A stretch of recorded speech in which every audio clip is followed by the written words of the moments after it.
ahead, so one over here.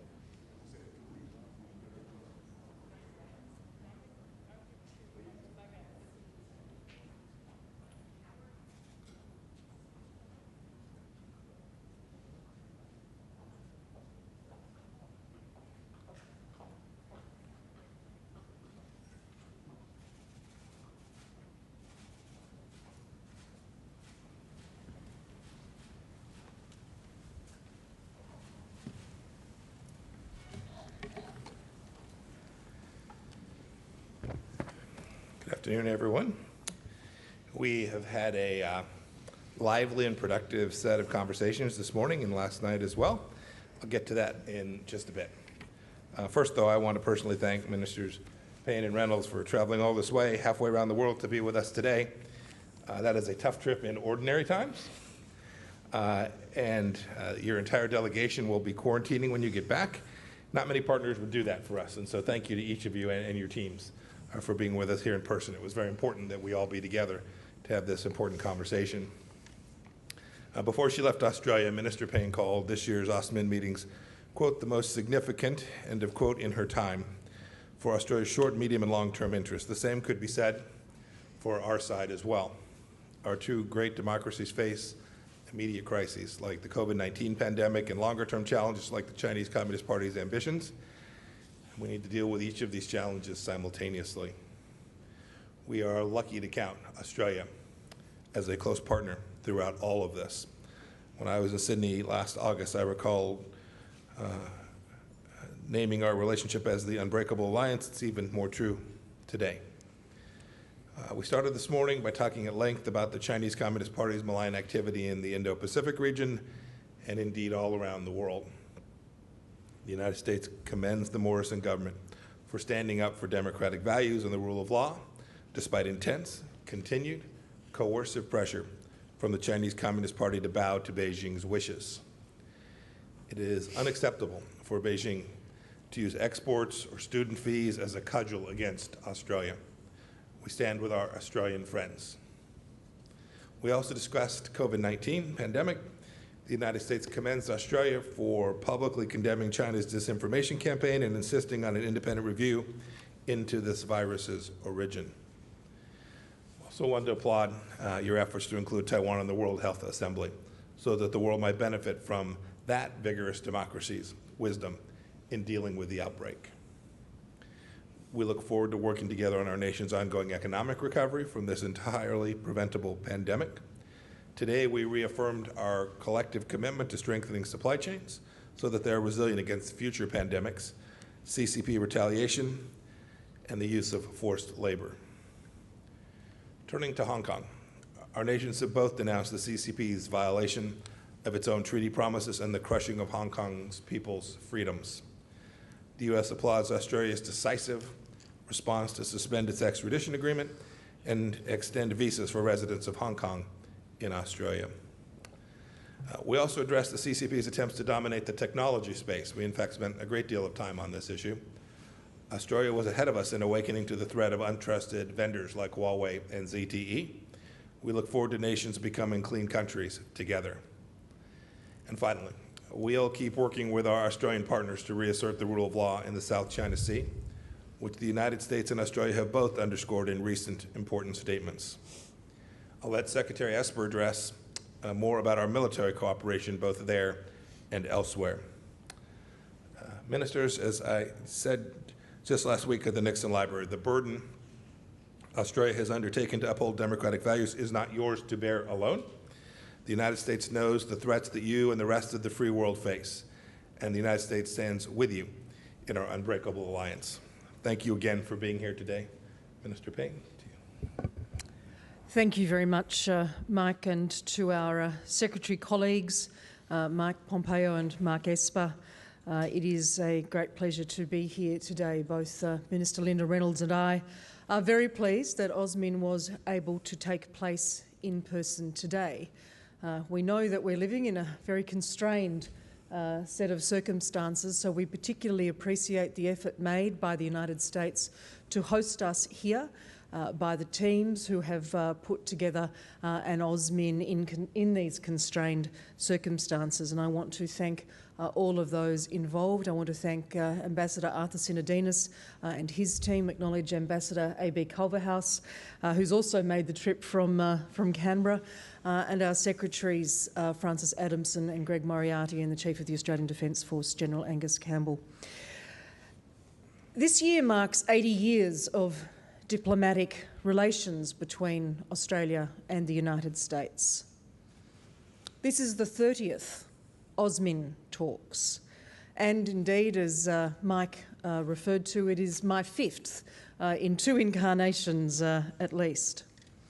It's hard to believe that it's a year since we were in Sydney, because so much has happened in the last 12 months. And I want to particularly convey my condolences, my sympathies to those amongst the American people who have lost loved ones, particularly during the COVID-19 pandemic. These are difficult times for all of us. As both Secretary Pompeo and I have said at various times, Australia and the United States' strong and enduring relationship is built on our shared values. It's built on our resolute belief in the rule of law, our respect for human rights, our promotion of gender equality, our protection of freedoms of religion and belief. It's built on the fact that we are both strong liberal democracies that cherish freedom of expression and diversity of opinion, and it's built on our confidence in making decisions in our interests. At OSMIN today, we discussed and reached agreement on a wide range of issues. We agreed it's essential that the alliance remains well positioned to respond to both the immediate impacts of COVID-19 as well as the longer-term economic and security challenges that have emerged not just in the past 6 months but in recent years. Australia and the United States are deeply committed to strengthening health security efforts in the Indo-Pacific to help states combat COVID-19 and to prevent the emergence of future pandemics.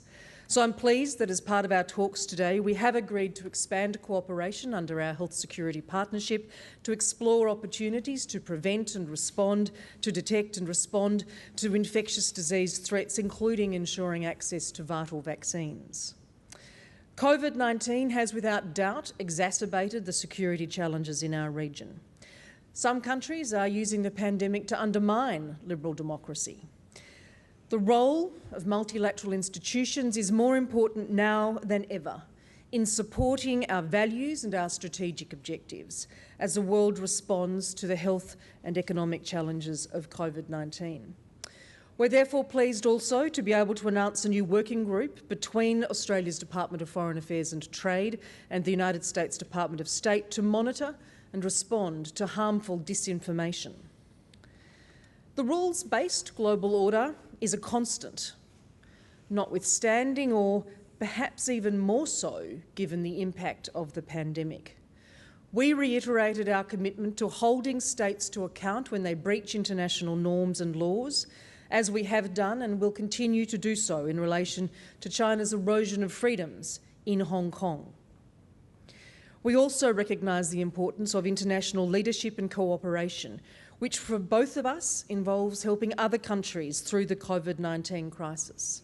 We will step up and ensure that we support our mates further afield. That means working together to strengthen the capacity of states in our region to recover economically from COVID-19, including by supporting infrastructure development. Our work together, for example, along with the government of Palau and other partners, including Japan, on the Palau Marine Cable to provide fast and affordable internet to our Pacific neighbour is a really good example of this. And I'm glad we've been able to progress our discussions on these today. We will use the Australian-US alliance as the basis to deepen our friendship with others. We already do. We'll work more closely with existing partnerships such as the Five Eyes, ASEAN, the Quad, the Trilateral Infrastructure Partnership, the East Asia Summit. And as we have through COVID-19, we will build new groupings, cementing friendships, improving our security through a network of nations that share our vision of an open, prosperous and secure Indo-Pacific. I'm very proud to be here this week. I'm very proud that the enduring Australia-US alliance will be at the very heart of this vision. Mike, thank you, and Mark again for your hospitality. Well, thank you, Minister Payne and Minister Reynolds, Maurice, Linda, for coming all this way to be here in person, particularly in the time of COVID. Your presence reflects the strength of the U.S.-Australian alliance and signifies our ever-increasing convergence on the most important strategic issues of our time. The United States and Australia share a deep and enduring bond, united by common values and forged through decades of shared sacrifice, having fought shoulder to shoulder in every major conflict since World War I. Today, our alliance remains strong and resilient and is vital to stability, to security, and prosperity around the globe, and in the United States priority theater, the Indo-Pacific. Together, we share a common vision for a free and open Indo-Pacific where all nations, big and small, can enjoy the benefits of sovereignty, where free, fair, and reciprocal trade are the norm, where states adhere to international rules and norms, and where international disputes are resolved peacefully. Today, we discussed a range of issues regarding the future of the region, including the impact of the global pandemic, as well as the security situation in the South China Sea specifically, and the Indo-Pacific more generally. We appreciate Australia's significant contributions to COVID-19 response efforts, and we spoke in detail about the Chinese Communist Party's destabilizing activities and the fact that Beijing is increasingly resorting to coercion and intimidation to advance its strategic objectives at the expense of other nations.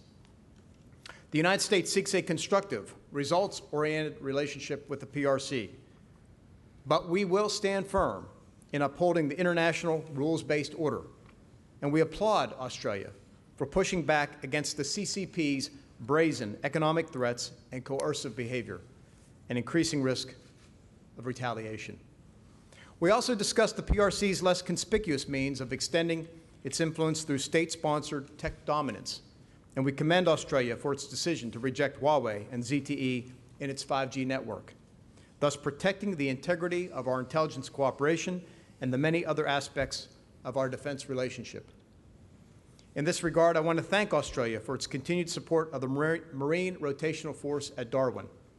Our significant presence there enables excellent combined training between the U.S. and Australian troops, and this year's rotation is an important example of how we can meet our strategic interests as an alliance while adapting to health concerns posed by the coronavirus. We owe it to our partners to make sure that we deploy responsibly, as I assured Minister Reynolds of our preventative measures.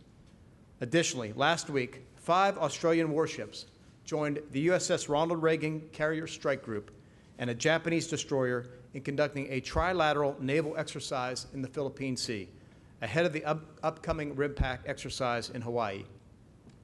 These exercises not only bolster interoperability, but also send a clear signal to Beijing that we will fly, we will sell, and we will operate wherever international law allows, and defend the rights of our allies and partners to do the same. Amid these challenging and uncertain times, the U.S.-Australia alliance remains a powerful force for stability and prosperity in our region and the world. And we thank you once again, Minister Payne and Minister Reynolds, for your participation here today. Thank you. Well, thank you very much, Secretary Esper, to Mark and to both of you. Mike, thank you very much for your hospitality and also for the very productive discussions that we've had today. I'm delighted that we're able to come here in person because there really is no substitute for face-to-face meetings that we've had here today. Since its beginning, Osmond has steered our alliance through a rapidly changing world, from the Cold War to confronting extremism, and most recently focusing the alliance activities in the Indo-Pacific. But today, we are both experiencing a profound change in the geopolitical framework that underpins our security, but also our prosperity. So now, more than ever, we must put a premium on ensuring the alliance continues to serve both our nations' interests. And today we have done just that, focusing to ensure our alliance cooperation is best placed to respond to our shared challenges. We've agreed an ambitious set of defence outcomes, ones that advance our cooperation in support of our shared vision. A vision for a region that is secure, that is open, and that is also prosperous. Secretary Esper and I signed a statement of principles on alliance defence cooperation and on force posture priorities in the Indo-Pacific. This builds on our successful force posture cooperation over the past 10 years, and it will drive the next decade of our defence cooperation in the Indo-Pacific. It will also strengthen our shared ability to contribute to regional security and to deter malign behaviour in our region. We intend to establish a US-funded commercially operated strategic military fuel reserve in Darwin. We agreed to further deepen our defence science, technology and also our industrial cooperation. This includes hypersonics, electronic warfare and space-based capabilities. This will ensure the alliance maintains its capability edge in a rapidly modernising environment. Further reducing barriers to industrial base integration will also strengthen our interoperability and also our shared resilience. When we released Australia's Defence Strategic Update earlier this month, my Prime Minister noted that we now face a world that is poorer, that is more dangerous, and that is more disorderly. The Australian Government's $270 billion investment in defence capability over the next decade will build capability, resilience and further agility for the Australian Defence Forces. It will also allow Australia to make its strongest contribution to our shared alliance security interests right across the Indo-Pacific. And today, we reaffirm the importance of working with partners to strengthen sovereignty and also resilience to coercion. Our alliance is in great shape, but we cannot ever take it for granted. And this is why the substantial outcomes and agreements we have reached today are so important for us both. Thank you. Okay. For our first question, let's go to Nick Schifrin from PBS NewsHour. Thank you very much, Mr. Secretary. Minister Payne, if I could ask you both about China, and Mr. Secretary, a more local question.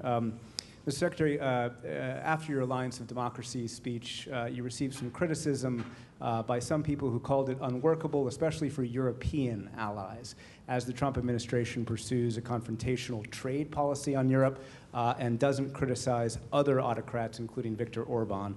How do you work through that?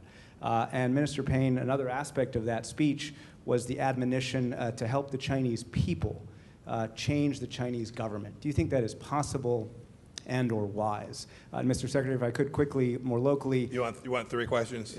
Yeah, good try. Just quickly, let me just take your first question to me, and then Minister Payne can take the second one. No, it's completely workable. As I said in that same set of remarks, this isn't about picking America versus China. This is about choosing freedom and democracy against tyranny and authoritarian regime.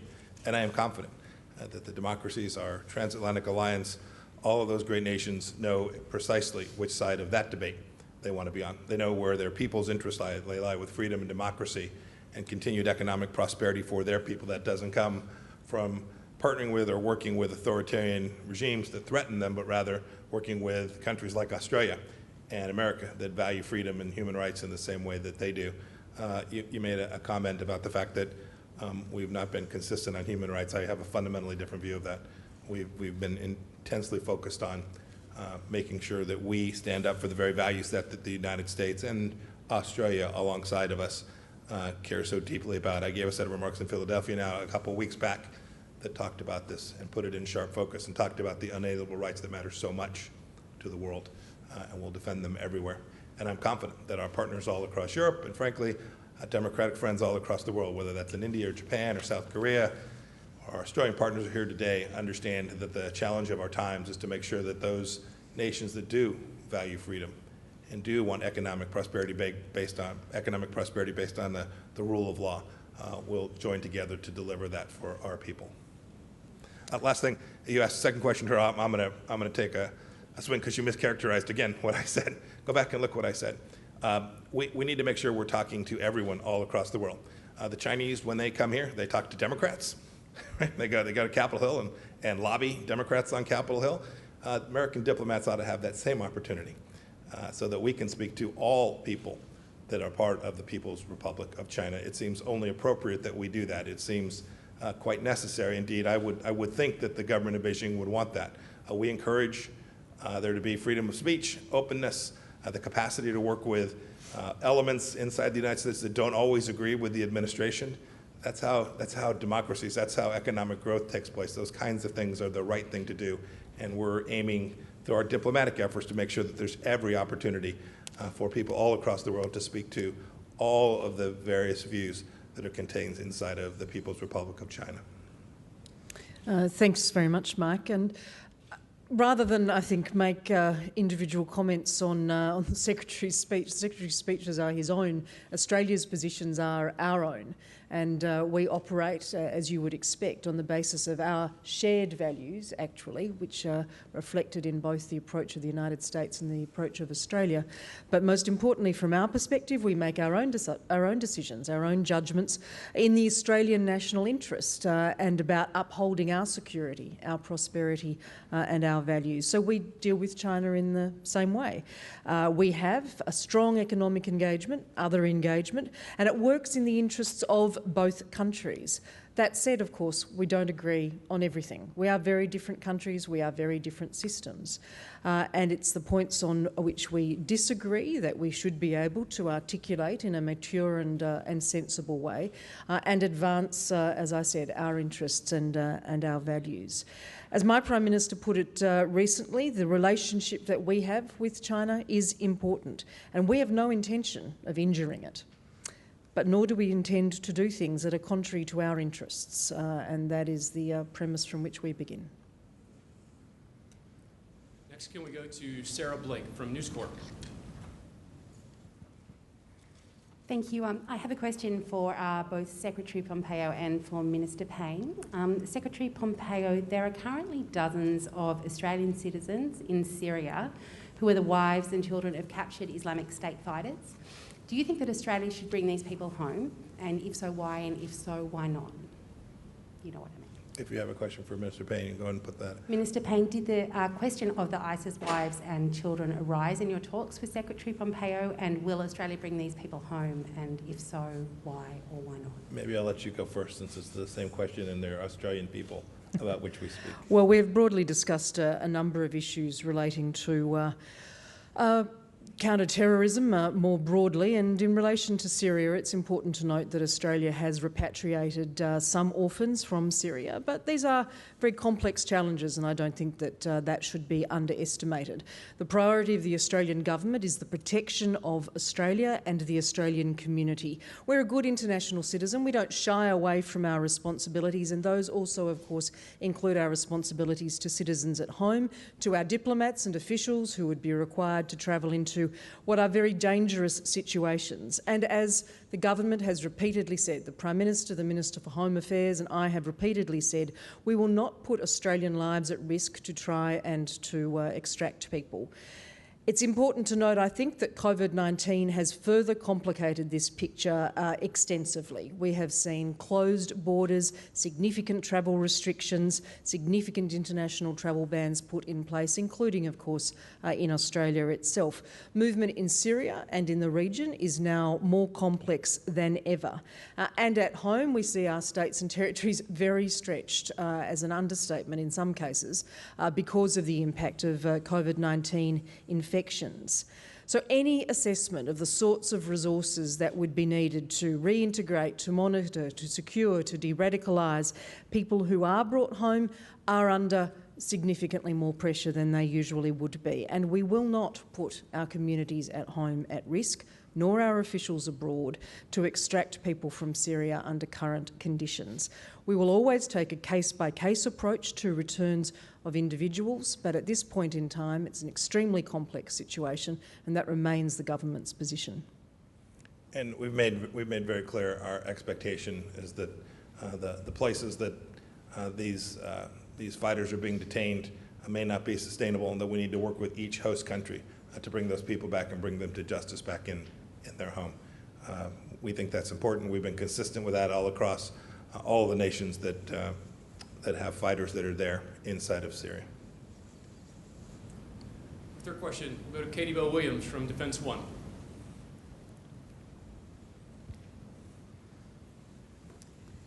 Thank you all for doing this. First, to Secretary Esper, did the U.S. and Australia discuss deploying either additional U.S. troops or intermediate-range missiles on Australian soil? And can you give us any details on the outcome of those conversations? And secondly, can you tell us what are your concerns about military-style uniforms being worn by federal officers conducting civilian law enforcement activities in Portland? And then to Minister Reynolds, during your meetings this week, did the U.S. side press you to conduct freedom of navigation operations closer to the disputed island chains in the South China Sea than Australia has previously been willing? And do you plan on honouring that request? And if so, what has changed Australia's calculation? So I'll go first, and I'll take your first question since it involves our Australian partners who have traveled 22 hours to be here today and face a 14-day quarantine on the back end. Let me just say we had a very wide-ranging discussion about the capabilities that the United States possesses and that the capabilities that Australia possesses and our desire to advance them, whether they are hypersonics or any other type of capability. And I think it's important as we think forward about how do we deter bad behavior in the Indo-Pacific and how we defend the international rules-based order, in this case specifically with regard to China. I would like also to take this moment to commend Australia. They recently announced a bold new defense strategy that is far-reaching, and I think really puts them at the forefront as a really extremely capable partner to the United States and a very capable partner in terms of defending that international rules-based order. And that will involve the full suite of capabilities and strategies we intend to roll out together in the years ahead. Well, thank you very much, Mark. And Katie, in relation to transiting through the region and also freedom of navigation and overflight, as you would expect, it was a subject of discussion. For those of you who know, Australia has a long history of transiting through the region, unilaterally, bilaterally with regional friends, and also multilaterally. For example, the ADF Joint Task Group recently transited through the South China Sea on its way to RIMPAC. And as the Secretary observed, we did a trilateral transit through the Philippine Sea. Our approach remains consistent, and we will continue to transit through the region in accordance with international law. Okay, last question to Amelia Adams with 9 Network.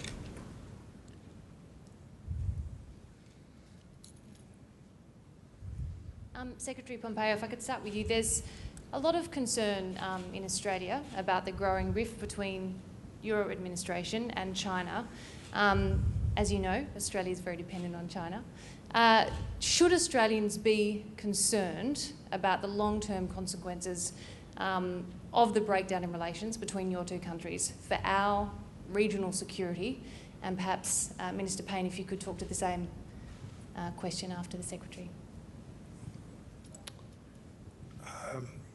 This isn't about a breakdown in relations between the United States and China. This is about unlawful misconduct by the Chinese Communist Party, coercive behavior that, frankly, most Western nations have permitted to go on for far too long. President Trump made very clear, as far back as his campaign, that we were no longer going to permit that to happen. We were going to rebalance the relationship with the objective of getting a much more fair, reciprocal relationship between the United States and China. We've done it on multiple fronts. We've seen it very publicly on trade. We've seen it, the things we've done to make sure that we have a safe and secure infrastructure. The Australians have been fantastic at making sure that Australians' information, their private information, didn't end up in the hands of the Chinese Communist Party.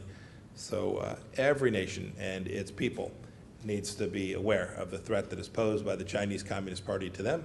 And I am confident that the Australian government, just like the American government, will act in ways that preserve their sovereignty and secure freedoms for their own people.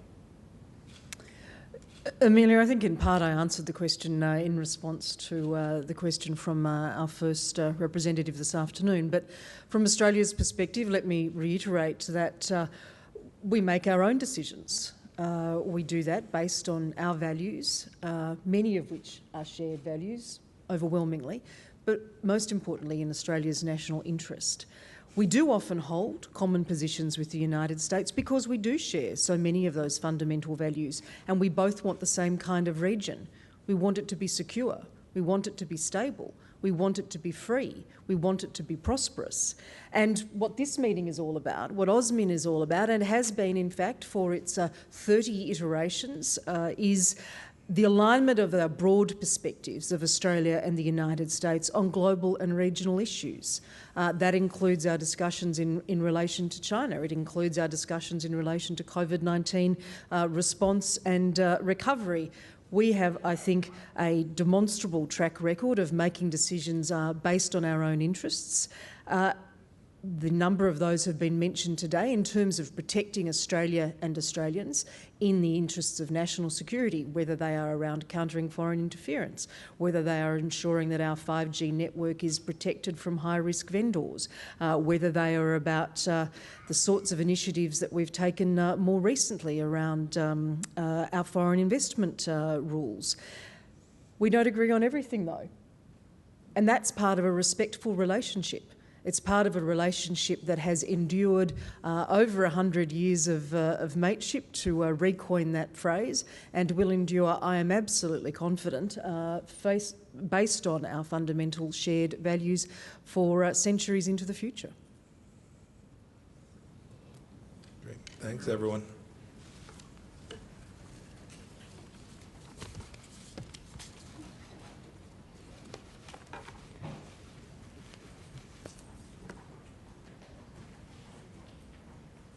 This masking with